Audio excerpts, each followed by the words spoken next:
Latest updates ఎప్పటికప్పుడు పొందడానికి big TV WhatsApp channel follow అవ్వండి. లింక్ డిస్క్రిప్షన్ లో ఉంది.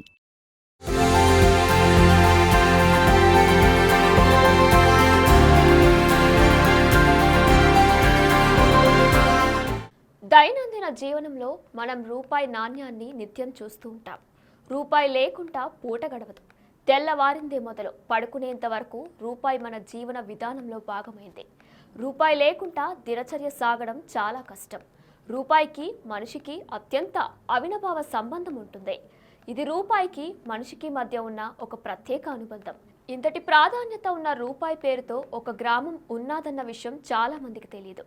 రూపాయి పేరుతో ఊరేంటి, ఎక్కడా గ్రామం అని తెలుసుకోవాలనుందా? అయితే ఈ స్టోరీ చూడండి.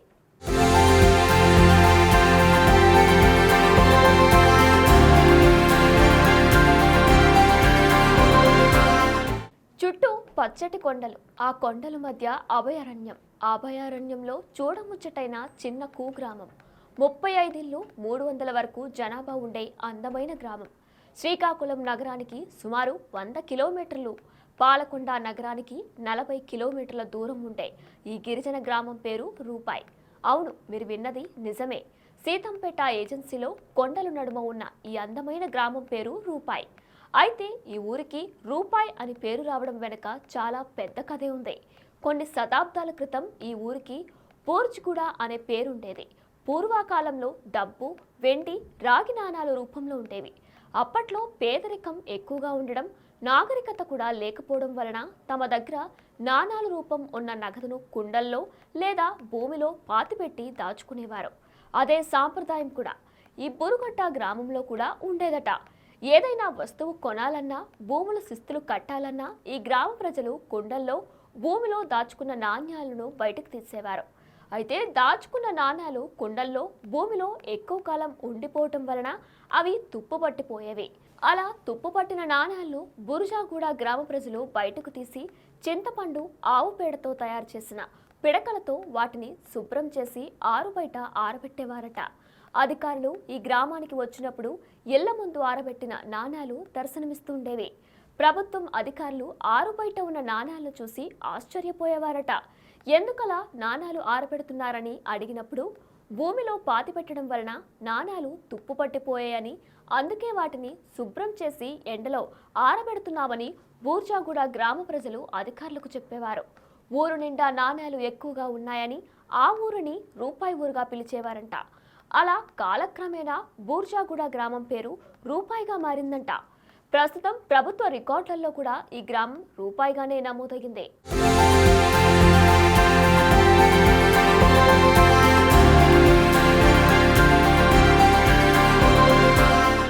రూపాయి అని పేరు రావడం మాకు 100కి 100% అయితే కొంచెం అవమానం లాగా అనిపిస్తుంది. నేను కూడా చాలాసార్లు ఆలోచించేది ఏంటంటే, అంతకంట ఏదైనా పేరు పెట్టుంటే బాగుండేమో. ఎందుకంటే ఇప్పుడు ఏ ఊరు అని పేరు చెప్పిన వెంటనే రూపాయి అంటే పెద్దలకి కానీ సమాజానికి కానీ చిన్న ఏలకోలం లాగా అనిపిస్తూ ఉంది. దాన్ని బట్టి పేరు మారిస్తే బాగుండు అని నేనైతే 100కి 100% అనుకుంటున్నాను.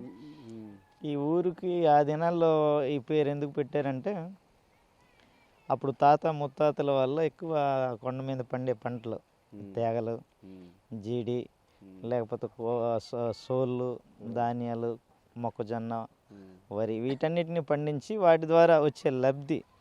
ఆ దినాల్లో డబ్బులకు విలువ ఉండేది, ఇప్పుడు విలువ లేదు. ఆ దినాల్లో విలువ ఉండేది. అప్పుడు వెండి రూపాయలు కాబట్టి చక్కగా భద్రంగా దాచుకునేవారు. దానికి కొంతమంది అన్యాయంగా దొంగతనం చేసేవాళ్ళు ఉన్నారని చెప్పి కొంతమంది భూమిలో పాతుకునేవారు, కొంతమంది బిడ్డిల్లో దాచుకునేవారు. ఆ దాచుకున్న వాటిని ఏదో ఒక దినం బయటకు తీసేటప్పుడు అవి తుప్పు పట్టడం వల్ల వాటిని చింతపండుతో కడిగి, సబ్బు నీళ్ళతో కడిగి ఆరేయడం వల్ల ఆ పెద్దలైనటువంటి గవర్నమెంట్ అధికారులు గ్రామానికి వచ్చినప్పుడు అవి కనిపించడంతో అక్కడి నుండి ఏటయ్యా ఇలా రూపాయలు అండేశారంటే, ఇలా దాచిపెట్టినవి తుప్పు పట్టేశారు, అందుకని చెప్పి వీటిని కడిగి అండేసామంటే ఆ రోజు నుండి అంటే రూపాయలు మీకు బాగా ఉన్నాయని చెప్పి రూపాయి అని పేరు పెట్టడం జరిగింది.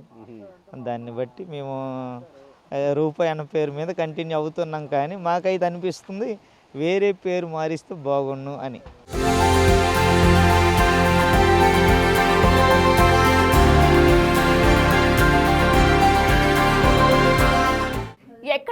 ఇతర ప్రాంతాలకు వెళ్ళేటప్పుడు మీ ఊరేది అని అడిగినప్పుడు మేం రూపాయి అని చెబుతున్నామని, అదే సమయం మమ్మల్ని ఎగతాళి చేస్తున్నారని రూపాయి గ్రామ ప్రజలు అంటున్నారు.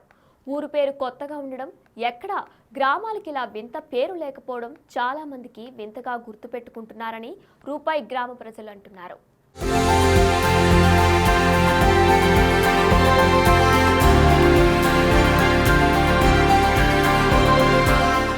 మా గ్రామం మా తాతలు ముత్తాతలు చెప్పారు, ఈ గ్రామం రూపే కదట.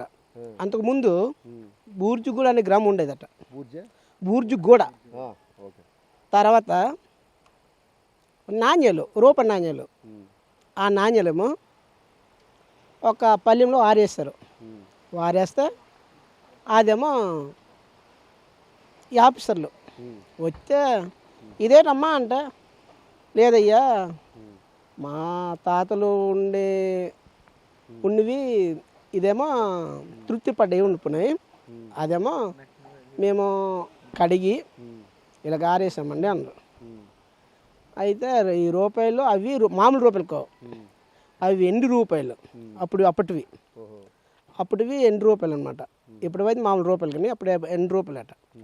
అయితే అదేమో ఈ నానేస్తే అప్పుడు ఏనమ్మా మరి రూపాయి అంటున్నారు, ఈ బూర్జుగూడ అంటున్నారు, ఇంకా మీకు రూపాయి, ఇది రూపాయి అని పేరు పెడతామంట. ఏంటండి వెరైటీ మాట్లాడుతున్నారు, మా ఊరు బూర్జుగూడ కదా, మరి రూపాయి అని ఎలాగంటున్నారు అవును.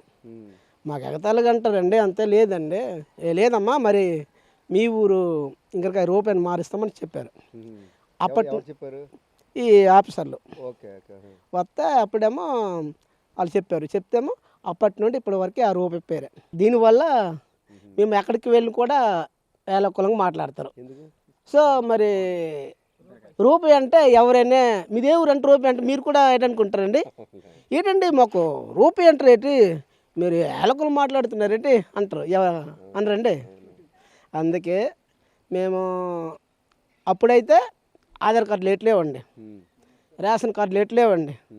ఆధారం ఎటు ఉండిందండి, ఓన్లీ పట్ట అంటే మామూలు పట్ట కాదు, అది రాగి పట్ట. అప్పుడు రాగి పట్టలు ఉండే, ఆ రాగి పట్టతో చూపిస్తే ఆ రాసి ఉంది అదనమాట. ఓహో రూపాయనే అని చెప్పేవారు.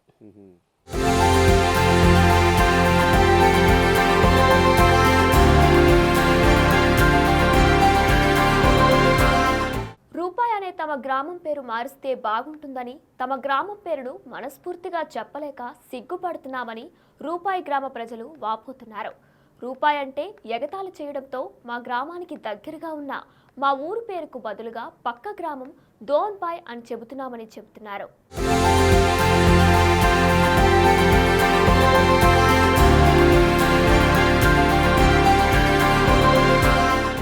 రూపాయి ఎందుకు అంటారంటే అప్పుడు పెద్దలు రూపాయలు ఎండేసి ఒక పల్లెం దగ్గర ఎండేసారట. పల్లెం దగ్గర ఎండేసి ఆరేసిన తర్వాత వాళ్ళు పెద్దలు వచ్చినారట. వచ్చి ఏటి రూపాయలు ఎండేసినారు అనేసి అన్నారట. అలాగనంతే లేదు ముక్కిపోయినట్టు అయిపోయినవి ఆరేసినాము అనేసి అన్నారట. అంతే. చాలామంది మేము షాపులకు కానీ ఈ షాపులకు వెళ్ళినా ఏ ఊరని అడిగితే రూపాయి అని చెప్తే, రూపాయా రూపాయి ఏంటి ఎగతాళిగా, మా ఊరి పేరే రూపాయి అంతే, 2 రూపాయలు లేదా 10 రూపాయలు లేదా అనేసి అనేవారు అనమాట. ఇప్పుడు కూడా అంటారు, ఎగతాళి చేస్తారు. మాకు చెప్పడానికి ఆ ఊరి పేరు అడిగితే ఇప్పుడు కూడా కొద్దిగా అనుమానంగా దౌడుగా ఉంటుంది అనమాట. మాకు కొద్దిగా సిగ్గేస్తుంటుంది అనమాట చెప్పడానికి. అందుకే పక్కన ఊరు దోనిబాయ్ అని చెప్తాము దూరంగా వెళ్ళేటప్పుడు.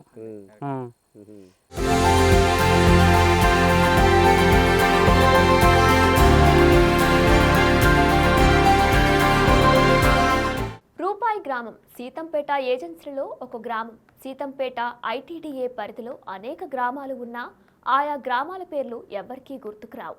కానీ రూపాయి గ్రామం ఎక్కడా అని అడిగితే చాలామంది టక్కున చెబుతున్నారు. రూపాయి గ్రామం గురించి స్థానికులు కొద్దిగా ఇబ్బంది పడుతున్నా రూపాయి అనే గ్రామం ఒకటి ఉంది అని చెప్పగానే చాలామంది వింతగా ఉందని ఆశ్చర్యం వ్యక్తం చేస్తున్నారు. మరి ఈ రూపాయి గ్రామం గురించి మీరేమనుకుంటున్నారో కమెంట్ చేయండి.